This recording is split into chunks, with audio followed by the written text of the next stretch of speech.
हाँ बच्चों, एक सवाल और है आपके सामने, स्क्रीन पे लिखा हुआ है। जेई मेंस 8 अप्रैल 2023 शिफ्ट 1 के पेपर में पूछा गया था।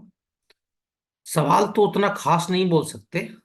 हाँ, जो लोग जेई की वगैरह की तैयारी कर रहे होंगे उनके लिए तो आसानी सवाल था ये। क्वेश्चन क्या है देखिए इधर। क्वेश्चन है सर, 2/पाई सही है, पाई/6 से कहाँ तक, 5 पाई/6 तक सही है।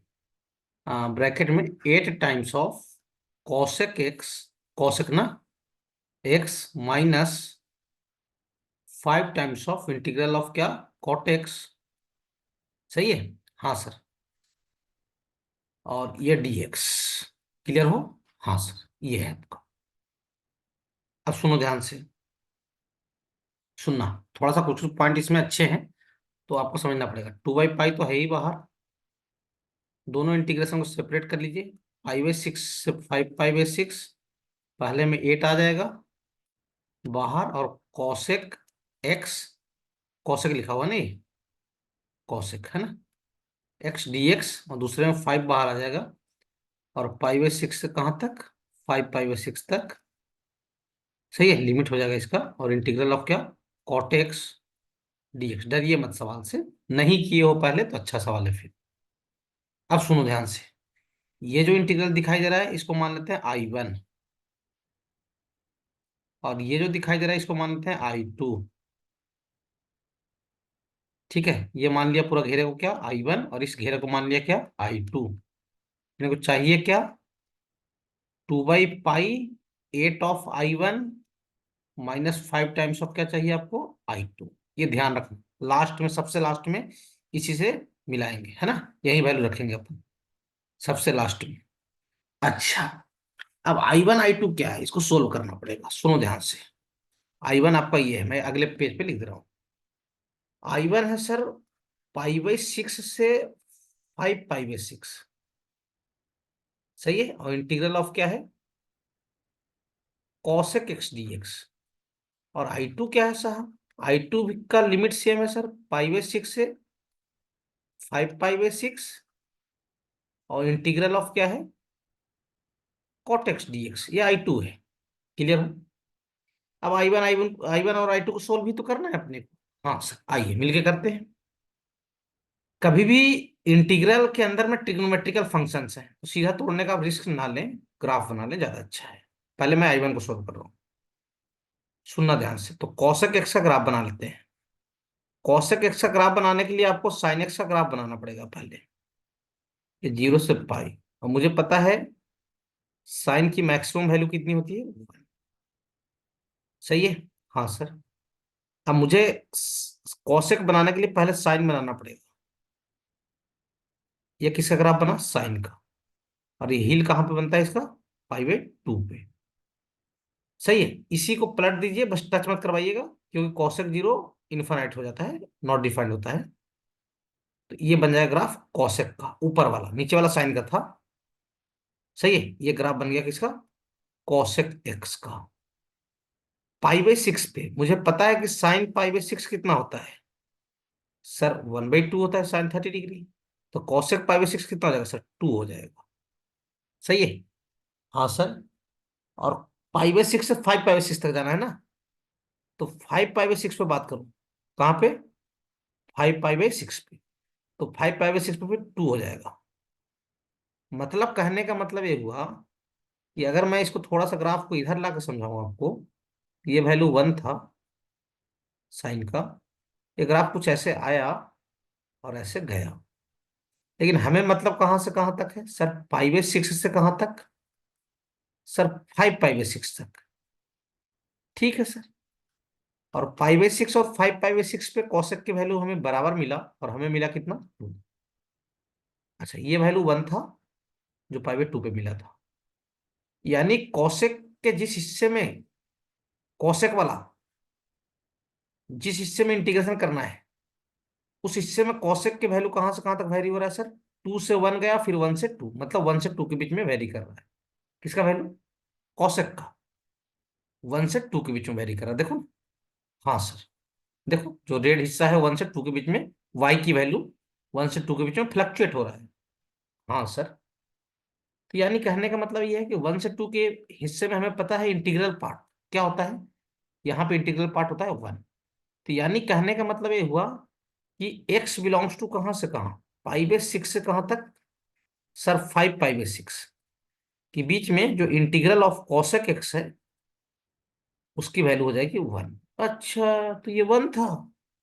हाँ, ये पूरा 1 था, ये वाला, समझे। हाँ सर। तो सर 1 लिख दिए थे सीधा पर नहीं, ट्रिग्नोमेट्रिकल फंक्शन रहे बिना ग्राफ बनाए अब ना जाए, ज्यादा अच्छा है, ये मेरा सजेशन है। अलजेब्रिक है, चलो उसमें समझ में आ भी जाता है कहाँ कहाँ टूटेगा इंटीग्रल, लेकिन थोड़ा सा ट्रिग्नोमेट्रिकल या लॉगरिथम वगैरह रहे तो आप ग्राफ ही बनाइए, ज्यादा बढ़िया है। अब इसका इंटीग्रेशन कर लीजिए, तो एक्स आ जाएगा, लिमिट लगा लीजिएगा, 5 पाई/6 -पाई/6 यानी 4 पाई/6 यानी 2 पाई/3 आ जाएगा। सही है, देख लो भैया, सही है। हाँ सर, क्लियर हो। ये 150 डिग्री -30 डिग्री 120 डिग्री सही है, कोई दिक्कत है नहीं। I1 हमें पता हो चुका है। I1 कितना मिल गया अपने को, I1 मिल गया सर 2 पाई/3। I1 में कोई दिक्कत नहीं है। अब चलते हैं I2 पे। I2 क्या है, ये क्वेश्चन एक बार, जो I2 का हिस्सा दिख रहा है ना, ये AI ट्रिपल ई में आ चुका था 2009 में। AI triple E JEE mains का ही नाम था पहले। वो क्वेश्चन ये था, देखो मैं बता रहा हूँ तुम्हें। वो क्वेश्चन ये था 0 से pi integral of cot x dx. उस समय नए फ्लेवर का सवाल था, अब तो थोड़ा पुराना हो गया है, तब इसकी उतनी इंपॉर्टेंस रही नहीं। ये क्वेश्चन आया कब, AI ट्रिपल ई 2009 में। अब देखो, जैसे मैं क्या बोला कि अंदर में ट्रिग्नोमेट्रिकल फंक्शन है तो ग्राफ बनाइए, सब लोग मेंटली प्रिपेयर वैसे ही ग्राफ बनाए, तो टूट ही नहीं पा रहा था, बहुत लंबा टूट रहा था ये। तो इसको ये पिछले वाले तरीके से प्रोसीड करोगे ना तो फंस जाओगे बुरे तरीके से, तुम करो देख लो। हम इसलिए बता दे रहे हैं जल्दी से क्योंकि हम इस सवाल को पहले कर चुके हैं। बाकी आप ग्राफ बना के जाओगे तो सवाल बन ही नहीं पाएगा आपसे, कतई नहीं बन पाएगा। कारण बताऊं, कॉट बीच में 90 डिग्री आएगा और कॉट 90 डिग्री वहां पे 0 होगा ना, सही है। तो तोड़ते तोड़ते परेशान हो जाओगे, क्लियर हो। उससे अच्छा इसमें मेरे ख्याल से तोड़ने में बहुत दिक्कत तो नहीं जाएगा, ये टूट सकता है, सॉरी ये वाला नहीं टूट पा रहा था, ये वाला, क्लियर हो, सही है। हाँ सर, अब सुन जाए से इसमें भी थोड़ा दिक्कत जाता है मेरे ख्याल से, जा सकता है। तो इसमें क्या करो ना, सीधा देखो क्या करो, चौथी प्रॉपर्टी लगाओ, किंग प्रॉपर्टी। किंग प्रॉपर्टी क्या बोलता है सर, A से B f(x) dx। सारे वीडियो में मैं लगभग डिस्कस करता हूँ इसको। A से B f, जो लोग जो बात जानते हैं वीडियो बढ़ा लिया करें, आगे जाकर देखा करें, है ना। टाइम खराब करने का कोई मतलब नहीं है। मैं छोटी छोटी बातें इसलिए बताता हूँ ताकि सबको समझ में आए चीजें। तो किंग प्रॉपर्टी क्या बोलता है कि limit is replace by sum of limit -x। Sum of limit कीजिए, पाई/6 और 5 पाई/6 को मन में जोड़िए, ये आ जाएगा पाई, सही है। तो x इज रिप्लेस बाय क्या, कॉट पाई-x dx। और आपको पता होना चाहिए कॉट पाई-थीटा -कॉट थीटा के बराबर होता है, सही है। हाँ सर। तो I2 जो आ गया, आगे लिख दे रहा हूं ना, I2 जो आया अपना, वो पाई/6 से कहां तक सर, 5 पाई/6 तक। और सुनो, यहां ध्यान देना, कहां पे, यहां पे कॉट पाई-थीटा हो जाएगा -कॉट थीटा, ये हो जाएगा सर -कॉट x। क्लियर हो। हाँ सर, कोई दिक्कत नहीं, ये हो जाएगा -कॉट x dx। क्लियर हो। हाँ सर। अब थोड़ा सा यहीं पे चीजें फंस रहा है, ठीक है। आपको मालूम होना चाहिए इसकी दो वैल्यू होती है, इंटीग्रल ऑफ -x की, सही है। इसकी एक वैल्यू ऐसे हो जाता है, माइनस बाहर निकाल सकते हैं कब, जब x इंटीजर हो जाए तो। और दूसरा ये होता है -(x)-1, जब x नॉन इंटीजर है तो।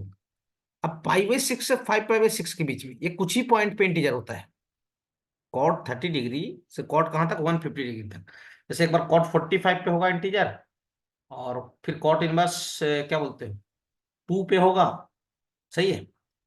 तो असल में बहुत सारे वैल्यूज, कुछ कुछ खास पॉइंट्स को छोड़ दें तो वहां पे ये क्या बनेगा, खास पॉइंट को छोड़ के नॉन इंटीजर रहेगा, कौन, कॉटेक्स। और जो जिन खास पॉइंट पे बात भी कर रहा हूं तो वहां पे ग्राफ बनाओगे तो वहां बिंदी टाइप की चीज बनेगी, तो वो एरिया बाउंड नहीं करता है। मतलब मैं ये कहना चाह रहा हूं कि इसको आप समझ लीजिए नॉन इंटीजर। ये क्या है, नॉन इंटीजर। क्लियर हो। तुम देखो ना यार, पाई/6 से 5 पाई/6 में कितने बार इंटीजर होता है, देख लो खुद से। चलो तुम इंटीजर मान के भी बना लिए ना, तो ये इंटीग्रल जीरो आ जाएगा। तो जीरो एक अलग बनाओ और इसको एक अलग बनाओ और दोनों को ऐड कर लेना। ठीक है। लेकिन ये कुछ खासी पॉइंट पे क्या होता है, इंटीजर होता है। कौन? Cot X. कॉट 45 डिग्री, फिर कॉट इनवर्स एक टू आएगा मेरे ख्याल से। सही है ना? और भी दो तीन वैल्यूज मिलेंगे वहां पे। ग्राफ क्या होगा ना, वहां पे ग्राफ में क्या आएगा कि बिंदी बनेगा वहां पे। सही है। तो कोई मतलब है नहीं, ये नॉन इंटीजर मानना है आपको। सही है। तो नॉन इंटीजर मानेंगे तो आई टू क्या आ जाएगा सर? आई टू हो जाएगा पाई/6 से कहाँ तक? 5 पाई/6 तक। और देखो ऐसा माइनस ऑफ क्या हो जाएगा सर? कॉटेक्स और क्या? -1 dx। अब सुनो, आई टू लेके कहाँ से चले थे? ये था आई टू। ये फर्स्ट मान लो इसको। अब फर्स्ट को लिखो, बाई फर्स्ट। बाई फर्स्ट चलूंगा तो आई टू क्या है? आई टू है सर जिससे शुरू किए थे इसको ना, पाई/6 से 5 पाई/6। और इंटीग्रल ऑफ क्या? Cot x DX. ये दोनों को जोड़ लीजिए। ये सेकंड है, क्या है फर्स्ट। दोनों को जोड़ लें। जोड़ोगे तो देखो ये वाला टर्म कटता हुआ आपको दिख रहा होगा। हाँ सर। तो ये आ जाएगा क्या? 2i2। सही है। हाँ सर। और ये कट लेगा तो बच जाएगा सिर्फ क्या? -1। तो ये हो जाएगा पाई/6 से कहाँ तक? 5 पाई/6 तक। ठीक है। और ये क्या? -1 बाहर निकाल ही दिया हूँ, dx। तो 2i2 की वैल्यू कितना आ जाएगा? लिमिट 5 पाई/6 -5/6। 4 पाई/6 मतलब क्या? -2 पाई क्या? ये कट लेगा। आई टू अपने को पता हो गया, आई टू कितना आ गया सर? -5/3। मेरे ख्याल से कैलकुलेशन मिस्टेक तो होगा ना, होना नहीं चाहिए कुछ, जहां तक मुझे लग रहा है ऐसा। चलिए। और आई वन कितना आया था? आई वन भी देख लेते हैं पीछे से। आई वन यहाँ निकालते 2 पाई/3। तो आई वन अपना था 2 पाई/3। अपने को चाहिए क्या था? क्वेश्चन देख लो पीछे। अपने को चाहिए था 2/पाई 8i1 -5i2। 2/पाई चाहिए था। और 8i1 माइनस क्या? 5i2। मिला लो एक बार और जाके, ताकि दिक्कत ना हो। 8i1 माइनस क्या? 5i2। और बाहर में 2/पाई। सही है सर। अब बस वैल्यू रख दीजिए, कोई दिक्कत तो है नहीं मेरे ख्याल से इसके बाद। हाँ सर। अब यहाँ रखिएगा 2/पाई और 8i1 मतलब कितना? 16 पाई/3। और माइनस आई टू कितना? -पाई/3। तो प्लस प्लस 5 पाई/3। सही है। हाँ सर। तो 2/पाई इंटू दोनों को ऐड कर लीजिए। 21 पाई क्या हो जाएगा? 3 पाई से पाई क्या हो जाएगा? कट लेगा। और 3 7 जा। सही है। 7 2 जा कितना आंसर आ जाएगा? 14। 14 इज करेक्ट आंसर। मुझे आंसर याद है इस सवाल का। क्लियर हो? सही है। 14 आपका सही आंसर हो जाएगा। इसका जो आंसर हो जाएगा वो क्या हो जाएगा? 14। इंटीजर टाइप का सवाल था। बाकी कोई दिक्कत नहीं है, देख लीजिए। आराम से डिस्कस किया हूँ, कोई दिक्कत नहीं होनी चाहिए। सही है। हाँ सर।